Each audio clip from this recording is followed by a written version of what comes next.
Hello दोस्तों आज की वीडियो की रिक्वेस्ट मेरे पास काफ़ी टाइम से आ रही थी। आज हम देखेंगे कौन टैक्स प्लान की डिटेल। तो ये फंड ईएलएसएस कैटेगरी में सबसे अच्छी रिटर्न देने वाला फंड चल रहा है। ईएलएसएस कैटेगरी दोस्तों वो म्यूचुअल फंड की कैटेगरी होती है जिसमें पैसा इन्वेस्ट करके आप अपना टैक्स भी बचा सकते हैं, और साथ में आपको लेकिन ये ध्यान रखना होता है कि इसमें लगाया हुआ पैसा आपका 3 साल तक लॉक इन रहता है। तो दोस्तों आज की इस वीडियो में हम इस प्लान की पहले कोई बेसिक डिटेल्स देखेंगे, फिर हम देखेंगे इसने किन सेक्टर्स में और किन कंपनीज में पैसा लगाया हुआ है, और एंड में हम इसकी रिटर्न्स को भी यहाँ पर देखने वाले हैं। और साथ में मैं आपको ये भी बताऊंगा कि किस टाइप के इन्वेस्टर्स के लिए ये फंड सुटेबल है। तो आइए देख लेते हैं ये वीडियो। तो दोस्तों ये एक ईएलएसएस फंड है और ईएलएसएस फंड में जितना भी आप पैसा लगाते हो वो आपको एक डिडक्शन के रूप में 80C में आप ले सकते हो। लेकिन यहाँ पर आपको ये ध्यान रखना है कि टोटल जो 80C में आप एक साल में डिडक्शन मिलती है वो 1.5 लाख की होती है। अब अगर हम बात करें इसके बेंचमार्क इंडेक्स की, तो इसका बेंचमार्क इंडेक्स निफ्टी 50 का TRI इंडेक्स चल रहा है। और अगर हम इसके लॉन्च डेट की बात करते हैं तो जनवरी 2013 में ये फंड पहली बार लॉन्च हुआ था। अब आइए दोस्तों देख लेते हैं इसके फंड मैनेजर कौन है, क्योंकि ये काफ़ी एक इम्पॉर्टेंट एस्पेक्ट रहता है किसी भी फंड के लिए। तो यहाँ पर इनके जो फंड मैनेजर हैं वो अंकित पांडे जी और वस सहगल जी हैं, और ये इन फंड्स को 2020 और 2019 से यहाँ पर मैनेज कर रहे हैं। अब अगर हम यहाँ पर बात करें इसके फंड साइज की, तो इस फंड का फंड साइज अभी 204 करोड़ रुपए चल रहा है। हालांकि ये देखने में काफी कम लग रहा है आपको फंड साइज, लेकिन अगर हम जून 20 में देखते तो इसका फंड साइज 10 करोड़ चल रहा था। वहीं आज एक साल के अंदर अंदर इस फंड ने अपना फंड साइज 20 गुना के आसपास बढ़ा लिया है। तो बहुत ज्यादा तेजी से ये फंड अभी आगे बढ़ रहा है फंड साइज के मामले में। अब अगर हम देखें इसकी एलोकेशन एसेट वाइज, तो दोस्तों आपको एक चीज याद रखनी है कि जितने भी ये ईलेस फंड होते हैं इनके ऊपर कोई रिस्ट्रिक्शन नहीं होती कि इन्हें लार्ज कैप, मिड कैप और स्मॉल कैप में कितना पैसा लगाना है। तो ये फंड लार्ज कैप में 49% पैसा लगा रहा है, वहीं मिड कैप में 19% और स्मॉल कैप में 32% पैसा यहाँ पर लगा रहा है। तो ये फंड मोर और लेस एक फ्लेक्सी कैप फंड की तरह यहाँ पर पैसा लगाता हुआ दिख रहा है, क्योंकि इसने स्मॉल कैप में भी काफी सारी एलोकेशन की हुई है, 32% की एलोकेशन।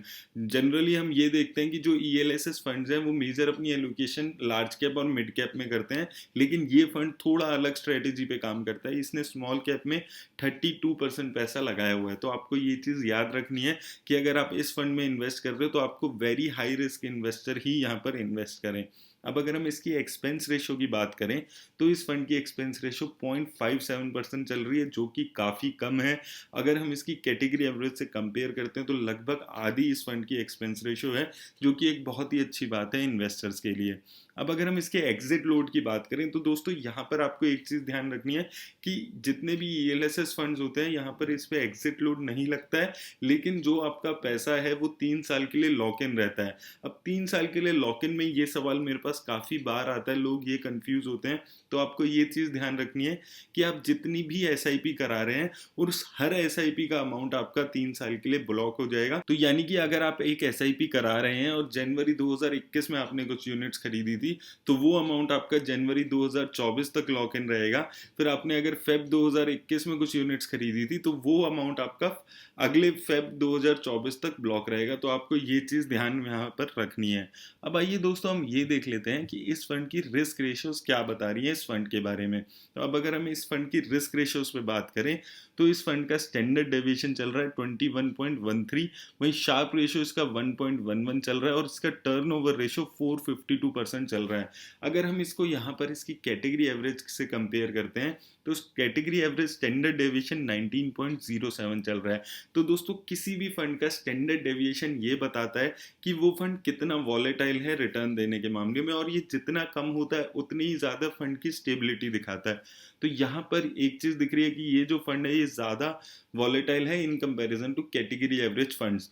वहीं अगर हम शार्प रेशो की बात करते हैं, शार्प रेशो ये बताता है कि एक फंड कितनी रिस्क एडजस्टेड रिटर्न जनरेट कर पा रहा है, और ये रेशो जितनी ज़्यादा होती है उतनी ही अच्छी होती है, उतनी ही ज़्यादा ये दिखाती है कि एक फंड रिस्क लेकर रिटर्न जनरेट कर पा रहा है। तो यहाँ पर ये शार्प रेशो बहुत अच्छी दिख रही है। वहीं अगर हम टर्नओवर रेशो की बात करते हैं तो टर्नओवर रेशो किसी भी फंड की ये बताती है कि फंड कितनी ज़्यादा अपने पोर्टफोलियो में चेंजेस कर रहा है, और मेरे हिसाब से जितना कम होता है उतनी ज़्यादा फंड की कन्विक्शन को डिस्प्ले करता है। वहीं यहाँ पर 452% टर्नओवर रेशियो है, जो कि एक बहुत हायर साइड, यानी कि ये फंड मोर और लेस ट्रेडिंग टाइप कर कर अपना पैसा यहाँ पर जनरेट कर रहा है। अब आइए दोस्तों हम ये देख लेते हैं कि इस फंड ने मेन किन सेक्टर्स में यहाँ पर पैसा लगाया हुआ है।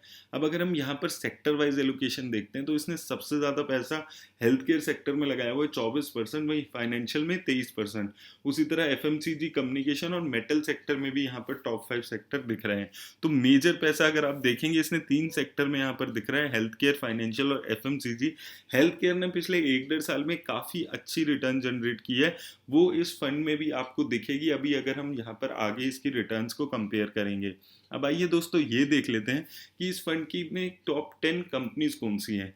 अब अगर हम यहाँ पर टॉप 10 कंपनीज में बात करते हैं तो सबसे ज़्यादा इसने पैसा लगाया हुआ आईटीसी में 8.5% के आसपास, वहीं आईसीआईसी बैंक में 6.5%, उसी तरह भारतीय एयरटेल, एसबीआई और आईसीआईसी सिक्योरिटीज इसकी टॉप 5 कंपनीज में यहाँ पर शामिल है। उसके अलावा स्टाइलम इंडस्ट्री, फोर्टिस, सन फार्मा, इंडिया बुल, वहीं कैपलिन पॉइंट लेबोरेटरीज जैसी कंपनी यहाँ पर टॉप 10 में दिख रही है। अब दोस्तों यहाँ पर आपको एक चीज ध्यान से नोट करने वाली बात है कि इस फंड ने अपनी जो स्ट्रेटेजी है वो ड्रास्टिकली चेंज की है पिछले 1 महीने में। इस फंड ने 1 महीने में आईटीसी को 8.5% अपने फंड में ऐड किया है, वहीं एसबीआई का भी ये जो आपको 5.5% दिख रहा है ये भी इसने पिछले 1 मंथ में ही अपने फंड में ऐड किया है। तो यहाँ पर इसने स्ट्रेटेजी को अपनी चेंज किया है। आईटीसी, एसबीआई ये वैल्यू ओरिएंटेड कंपनीज है, इनमें अभी पैसा लगाकर उम्मीद की जाती है कि लंबे टाइम में आप पैसा कमाएंगे। वहीं इससे पहले तक ये कंपनीज ग्रोथ ओरिएंटेड कंपनी में पैसा लगा रहे थे। तो यहाँ पर अब आने वाले टाइम में इसकी जो रिटर्न्स है वो काफ़ी स्टेबल होने वाली है। ऐसा नहीं होगा अब आगे कि इसमें 1 साल में ऐसे ही 150-200% रिटर्न मिले, अनटिल एंड अनलेस ये आईटीसी, एसबीआई ऐसे फंड्स अचानक से चलने लगे। तो ये फंड धीरे धीरे ग्रोथ और वैल्यू ओरिएंटेड दोनों कंपनीज को अपने फंड में यहाँ पर शामिल कर रहा है, जो कि एक पॉजिटिव बात। अगर हम लॉन्ग टर्म स्टेबिलिटी पे बात करें, अब देखने वाली बात ये रहने वाली है कि कितने आगे तक ये फंड इसको फॉलो करने वाला है, क्योंकि टर्नओवर रेशियो इस फंड की बहुत ज़्यादा रहती है। तो आई हाईली डाउट कि ये सारी कंपनीज हमें 6 महीने बाद भी सेम ही इस फंड में दिखेंगी। अब आइए दोस्तों देख लेते हैं कि इस फंड ने रिटर्न कैसे जनरेट किया है अगर आपने इस फंड में 1 साल पहले पैसा लगाया होता। अब अगर हम यहाँ पर बात करें वन टाइम इन्वेस्टमेंट की, तो अगर आपने 1 साल पहले इस फंड में 10,000 रुपये लगाए होते तो इस फंड ने आपका पैसा 23,000 रुपये कर दिया है। वहीं अगर आप 5 साल पहले इस फंड में 10,000 रुपये लगाकर छोड़ दिए होते तो वो पैसा इस फंड ने आपका 30,000 रुपीज़ बना दिया है, यानी कि 25% के आसपास की रिटर्न इस फंड ने आपको 5 सालों में जनरेट की है। ये बहुत अच्छी रिटर्न जनरेट की है इस फंड ने, इसमें कोई हमें डाउट नहीं है।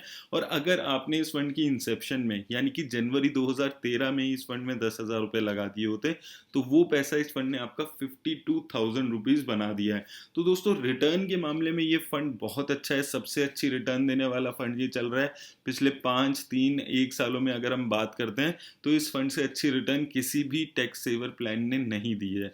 अब अगर हम यहाँ पर इसकी एसआईपी इन्वेस्टमेंट पे भी बात कर लें तो एसआईपी में भी इसने बहुत अच्छी रिटर्न जनरेट की है। तो अगर आप 1,000 रुपये पर मंथ से एसआईपी करा रहे होते तो अगर हम 5 सालों में देखते हैं, 5 सालों में आपकी 60,000 की लागत इस फंड ने 1,33,000 रुपये बना दी है। 32% पर एनम की जनरेट की है इसने रिटर्न, जो कि एक बहुत ही ज़्यादा अच्छी रिटर्न है। और अगर हम 3, 2 और 1 सालों में भी देखते हैं तो काफ़ी अच्छी यहाँ पर रिटर्न्स हमें दिख रही हैं एसआईपी में भी। तो दोस्तों इस फंड ने रिटर्न अच्छी जनरेट की है, इसमें यहाँ पर कोई हमें डाउट नहीं दिख रहा है। अब आइए दोस्तों ये देख लेते हैं कि इस फंड ने अपने बेंचमार्क इंडेक्स के मुकाबले कैसी रिटर्न दी है।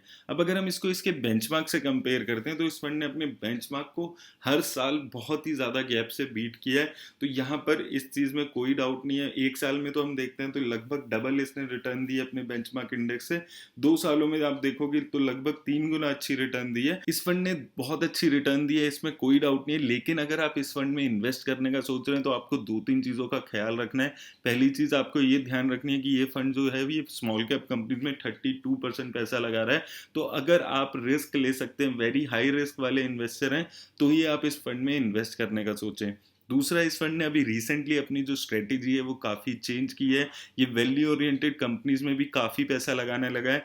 आईटीसी, भारतीय एयरटेल और एसबीआई जैसी कंपनीज अब इसके टॉप 5 में आ गई हैं। और ऐसा नहीं होता है कि ये कंपनीज 6 महीने में डबल हो जाए या 3 महीने में डबल हो जाए। तो आपको वो चीज़ यहाँ पर ध्यान रखनी है कि हो सकता है अगर ये फंड अपनी स्ट्रेटेजी यही फॉलो करता है आगे भी, तो इसकी रिटर्न थोड़ी कम हो सकती है। इस चीज़ को भी आपको यहाँ पर ध्यान रखना है।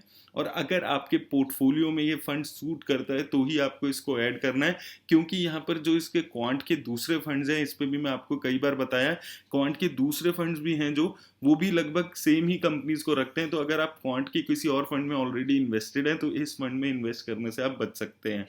दोस्तों मेरी तरफ से यहाँ पर बस इतना ही। अगर आपको ये वीडियो हेल्पफुल लगी हो तो इसको लाइक और शेयर ज़रूर करें और मेरा चैनल भी सब्सक्राइब करना ना भूलें। धन्यवाद।